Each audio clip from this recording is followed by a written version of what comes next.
let's start these sessions that we are already doing of practice questions, MCQs. And this is again from your Unit 4. Unit 4 is still going on and I hope you are continuously following all these sessions. आप अपनी practice करते रहिए, questions का idea लेते रहिए, कैसे question UGC net में आते हैं. किसी भी क्वेश्चन में if you have any doubt, you want to know what particular thing actually means, या ये इसका आंसर यही क्यों है, if you have any kind of doubt, आप कमेंट सेक्शन में कमेंट कीजिए and we will respond you as soon as possible. And you इस वीडियो में आगे बढ़ने से पहले आइए जानते हैं हमारे इस गाइडेंस और मेंटरशिप प्रोग्राम के बारे में. क्या आप भी चाहते हैं कि इंटरव्यू के दौरान बाकी कैंडिडेट्स में से आपका ही सीवी टॉप पर चुना जाए, या आपको सीवी बनाने में किसी ऐसी गाइडेंस की ज़रूरत है जो आपकी सभी परेशानियों को दूर कर सके? क्या आपको भी एग्जाम प्रिपरेशन में ज़्यादा समय ना गवाकर पॉइंट टू पॉइंट या एग्जैक्ट प्रिडिक्शन के अकॉर्डिंग ही पढ़ना है? क्या आपको भी डाउट सॉल्विंग ट्यूशंस महंगे पड़ रहे हैं? तो हम लेकर आ गए हैं 24/7 and 1-to-1 doubt solving sessions just in ₹299. जी हाँ, सिर्फ 299 रुपये में आप ये सभी सर्विसेज का फ़ायदा ले सकते हैं हमारी सपोर्ट एंड असिस्टेंस प्रोग्राम से जुड़कर. तो अपने फ्यूचर गोल्स को देखते हुए जल्दी से फ़ोन उठाइए और व्हाट्सएप कीजिए नीचे दिए गए नंबर पर. can see here, this is the heading for today's questions, cost of capital and time value of money. इसको हम अच्छे से समझेंगे and then we will do these questions. आपको अगर यूनिट 4 को डिटेल में समझना है, ये सारे टॉपिक्स जानने हैं, यूनिट 4 का लिंक मैं टॉप पर दे रही हूँ. यूनिट 4 की पूरी प्लेलिस्ट को जाइए, चेक कीजिए, समझिए एक एक टॉपिक वाइज एक एक सेशन को. Okay, do it. Now starting with this, the very first question, opportunity cost refers to. क्या होती है अपॉर्चुनिटी कॉस्ट? एक वेरिएबल कॉस्ट होती है या शॉर्ट रन कॉस्ट होती है, cost forgone in favour of the production of the another product, या फिर cost related to an optimum level of production. So जब हम कॉस्ट एक पर्टिकुलर ऑप्शन जो हमने चूज किया है उसको स्किप करके नेक्स्ट ऑप्शन पर चलते हैं, उस कॉस्ट फॉरगोन को हम क्या कहते हैं? Opportunity cost. हमने वो अपॉर्चुनिटी छोड़ दी, तो इसलिए फर्स्ट का आपका रहेगा option C. Then next, the cost of capital of a firm. क्या होती है एक फर्म की, एक पूरी वी कैन से इंडस्ट्री की कॉस्ट ऑफ कैपिटल किसे बोलते हैं? मींस कैपिटल का खर्चा क्या होता है, क्या जो वो डिविडेंड पे करते हैं ऑन इक्विटी कैपिटल, वो कॉस्ट ऑफ कैपिटल होती है. Weighted average of cost of various long and short term finance ये होती है. एवरेज रेट ऑफ रिटर्न जितना आपको देना है वो होता है, या the minimum rate of return जो पे करना होता है वो होता है. So the weighted average of cost of various long term और short term sources of finance को हम क्या बोलते हैं? Cost of capital. Then next, for the computation of cost of equity, अगर हमें कॉस्ट ऑफ इक्विटी निकालनी है तो कौन सा पर्टिकुलर एक ऑर्डर है उसको पूरा परखने का. Arrange the following measures in ascending order. Mean सबसे पहले हम ये करते हैं, फिर उससे ज़्यादा ये है accuracy, ascending order of accuracy. Means जिसमें एक्यूरेसी बढ़ती जाएगी. पर्टिकुलर मेथड जो फर्स्ट नंबर पर आता है उसमें थोड़ी कम है, सेकंड जो मेथड है उसमें थोड़ी एक्यूरेसी ज़्यादा हो जाती है, थर्ड में और ज़्यादा हो जाती है, फोर्थ में और ज़्यादा हो जाती है. तो लेट्स सी नंबर वाइज कौन सा वो परफेक्ट ऑर्डर है. So we have capital asset pricing model, dividend price ratio, earning price ratio, dividend price plus growth ratio. तो सबसे जो बेसिक है, अगर आपको अर्निंग पर शेयर और या फिर कॉस्ट ऑफ इक्विटी निकालनी है, so that is earning price ratio. First इसमें एक्यूरेसी बहुत कम होती है. उसके बाद डिविडेंड प्राइस रेशो, इसमें थोड़ी सी एक्यूरेसी फर्स्ट के मुकाबले ज़्यादा है बट स्टिल कम होती है. Then dividend price plus growth, and last is capital asset pricing model में सबसे ज़्यादा एक्यूरेसी आती है. सो ऑर्डर आपका रहेगा third option is correct here, right. what you will say, first is earning price, then is dividend price plus growth and capital asset. ये एक order है एक्यूरेसी निकालने का. फोर्थ क्वेश्चन न्यूमेरिकल बेस्ड है. In cost of capital, अगर cost of capital 10% है, earning per share ₹10 आ रही है आपकी, then IRR is your 8% and retention ratio you have 60%. So value of equity share as per Gordon's model मैंने particularly एक formula के साथ आपको करवाया है. अगर आप उस फॉर्मूला को याद कर लेंगे तो ये जो टर्म्स है, ये जो आपको दी गई है वैल्यूज, ये एज इट इज उस फॉर्मूला में पुट करके जो आपको आंसर आएगा that is ₹77. Right. Moving ahead, which of the following statements is not correct? We have to read all the statements and then we will find the cost of capital is the required rate of return to ascertain the value of the firm. Firm की value निकालनी है तो ये देखिए कि कितना rate of return है, true है. डिफरेंट सोर्सेज ऑफ फंड्स की एक स्पेसिफिक कॉस्ट ऑफ कैपिटल होती है, हर सोर्स की एक अलग है, that is also true. Cost of capital does not comprise any risk premium, कोई रिस्क नहीं होता, बिल्कुल होता है रिस्क प्रीमियम तो. So this is incorrect we can say, और ये ऑड वन आउट है, तो आप ऑप्शन सी को कहेंगे ये करेक्ट स्टेटमेंट नहीं है. Then in a traditional approach जो होती है, which of the following statement is true in the context of average cost of capital. Average cost of capital अगर आपको निकालनी है तो उस कॉन्टेक्स्ट में क्या स्टेटमेंट ट्रू दी गई है, बाकी सारी फॉल्स हैं, एक ही स्टेटमेंट यहाँ पर ट्रू है. So it remains constant up to the degree of leverage and rises sharply thereafter with every increase. No, it downwards, ये डाउन में जाती है तो हम इसको फॉल्स कहेंगे. It rises constantly with increase in leverage. No, कहीं ना कहीं फॉल होती ही है.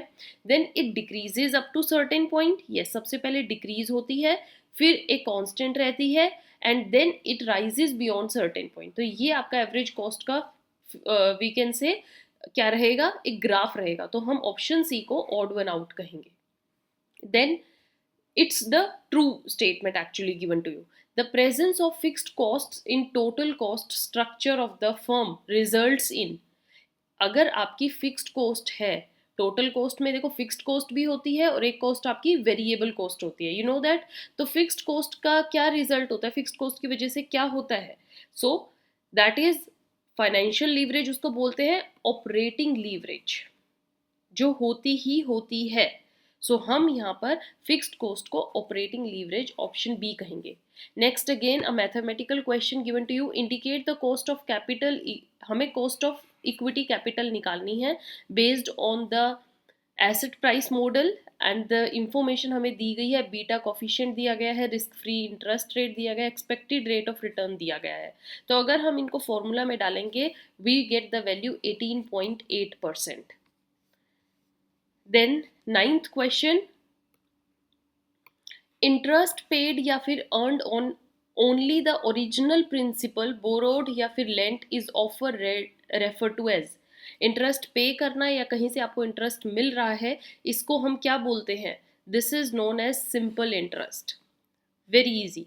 Next, interest paid on both original principal borrowed and previous interest earned is often referred to as. Means दोनों पे ही पे करना, ओरिजिनल प्रिंसिपल जो आपने ले रखे है किसी से अमाउंट, उस पर इंटरेस्ट पे करना, साथ ही साथ पिछला इंटरेस्ट भी आप दे रहे हो, so that is your compound interest, right, वो होता है compound interest.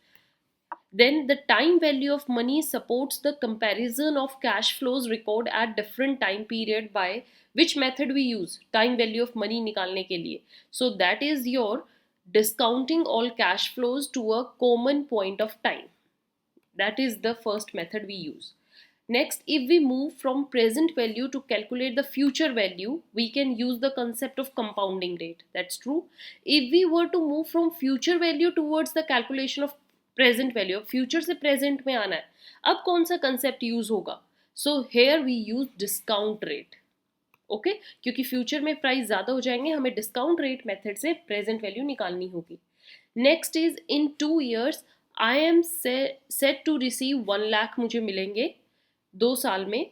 If the interest rate were to suddenly decrease, जो इंटरेस्ट है वो डिक्रीज हो रहा है, तो present value of the future amount to me, जो मुझे फ्यूचर में वैल्यू मिलनी है 1 लाख रुपीज़, वो मेरे अकॉर्डिंग क्या करेगी, it will rise. Cost rise हो रही है भैया, मेरा खर्चा क्योंकि मैंने इंटरेस्ट ये लगाया था, इंटरेस्ट बढ़ेगा और मुझे 1 लाख के शायद 1.5 लाख मिले, बट अब ख़त्म हो गया है, या वीकेंड से इंटरेस्ट जो है वो कम हो गया है, सो अब मेरे को वैल्यू कम मिलेगी, मेरी कॉस्ट राइज हो गई.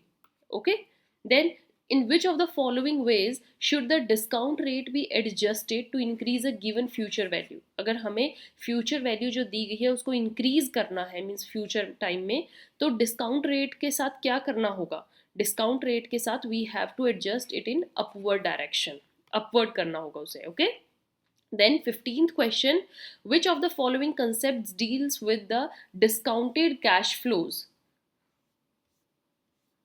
डिस्काउंटेड कैश फ्लोज में हम क्या यूज करते हैं, टाइम वैल्यू ऑफ मनी निकालने के लिए हम डिस्काउंट, है ना, प्रेजेंट वैल्यू निकालनी है अगर फ्यूचर से, that is your time value of money. Which of the following statements is most correct, ये परफेक्ट करेक्ट स्टेटमेंट दी गई है, आपको वो बतानी है. The future value of an annuity due to greater than an otherwise identical ordinary annuity? No. A reduction in the discount rate will increase the future value? Yes. Of an otherwise identical cash flow stream. ये question हमने just अभी किया है राइज जिसमें मैंने बताया था, तो option B is given to you the correct thing. Next mathematical question ही रहेगा. If a firm raises rupees 1 lakh by the issue of debentures, issue करके 1 लाख निकाल रहे हैं एट 10%, जो कि आफ्टर 10 ईयर्स आपको वापस मिलेंगे. The rate of return that equates the present value of cash inflows with the present value of cash outflows, इसको हम क्या बोलते हैं, this is explicit cost. Okay, ये एक एक्सप्लिसिट कॉस्ट होती है. Which one of the following is not matched properly, आपको बताना है इनमें से ये पेयर करेक्टली मैच नहीं है, बाकी सब जो है वो करेक्टली मैच्ड है. So we have interest is a deductible expense. Cost of debt capital, yes, that's correct. Realized yield approach, cost of equity capital, that's true. Extended yield approach, retained earning, no. Dividend capitalization approach, cost of preference share capital, that's true. So 3 and C is incorrectly matched, otherwise all are done correct. Under the Walter model, if the rate of return is greater than the cost of capital, okay, Walter model के according अगर rate of return जो है वो greater है cost of capital से, then what should be the impact of. अब इसका impact क्या होगा, देखो हमें रिटर्न जो है वो ज़्यादा मिल रहा है, तो इसका मतलब the firm are called growth firms, firms में ग्रोथ है and they should have a zero payout ratio. Okay, उन्हें कुछ देना नहीं है, सो दैट्स ट्रू, क्योंकि यहाँ पर रिटर्न आपका अच्छा आ रहा है. Next, which of the following is not the internal factor affecting the weighted average cost of the capital of a firm.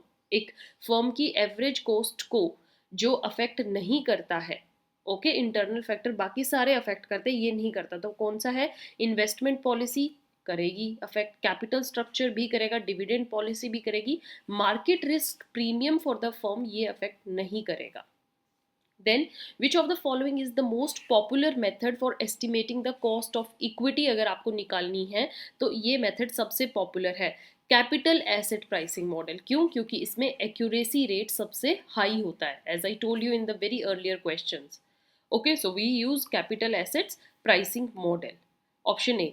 Moving ahead, which is more appropriate for cost of retained earnings, अगर हमें cost of अपनी retained earnings का निकालना है तो कौन सा method सबसे बेस्ट है, opportunity cost to the firm, means firm को अपॉर्चुनिटी कॉस्ट कितनी मिलेगी. नेक्स्ट, असर्शन रीजन, असर्शन है weighted average cost of capital should be used as a hurdle rate for accepting या rejecting a capital budgeting problem. Okay, then by financing in the proportions specified and accepting the project yielding more than the weighted average required return, the firm is able to increase market price of its stock. Yes, both assertion and reason are true. We will go with option B. Then read the following statements. ये जो दी गई हैं आपको इनको read करना है और बताना है कौन सा पेयर करेक्ट है या इनकरेक्ट है as per the options given. So we have here firstly, working capital is the amount of funds necessary to cover the cost of operating the enterprise. ये बिल्कुल सही है, वर्किंग कैपिटल हमें operating process के लिए ही चाहिए होती है. सर्कुलेटिंग कैपिटल जो होती है, इट मीन्स की current assets of the company that are changed in the ordinary course of business from one form to another, जिन्हें आप चेंज कर सकते हैं. So both the statements are correct. Option A, we will go with option A. Next question is match the items of the following to list and suggest the correct code. Match करना है हमें. Realised yield method, ये क्या है, cost of equity निकालना, cost of equity capital. So you have here, wait, this is realised yield, yes, cost of equity capital. तो हम देखते हैं यहाँ पर अभी बी में और सी में है two. Next, taxation, taxation is cost of debt capital, उससे रिलेटेड है डेट कैपिटल से. सो B3, अभी तक हमारा कोड सही दिख रहा है. Then cost of total capital employed means weighted cost of capital जो हम निकालते हैं. And dividend growth is considering cost of equity share capital, D का first. So we will go with option C, all the codes are correct. This option C के सारी options correct है. A company has issued 10% perpetual debt. ये question थोड़ा समझिएगा ध्यान से. इसमें क्या बोला गया है कि एक कंपनी ने 10% के परपेचुअल डेट इशू किए हैं of 1 lakh at 5% premium. Tax rate 30% है. तो कॉस्ट क्या होगी, अगर आप इसको फॉर्मूला में डालेंगे you will get around 6.66%. So we will go with option C. Next, which of the following techniques for appraisal of investment proposals are based on the time value of money. अगर हमें किसी investment proposal को थोड़ा apprise करना है तो which method is quietly related with time value of money. So it is we have internal rate of return and profitability index method. ये दोनों ही जो हैं ये टाइम वैल्यू से रिलेटेड है, B and C. So your correct option here would be B and C, option B.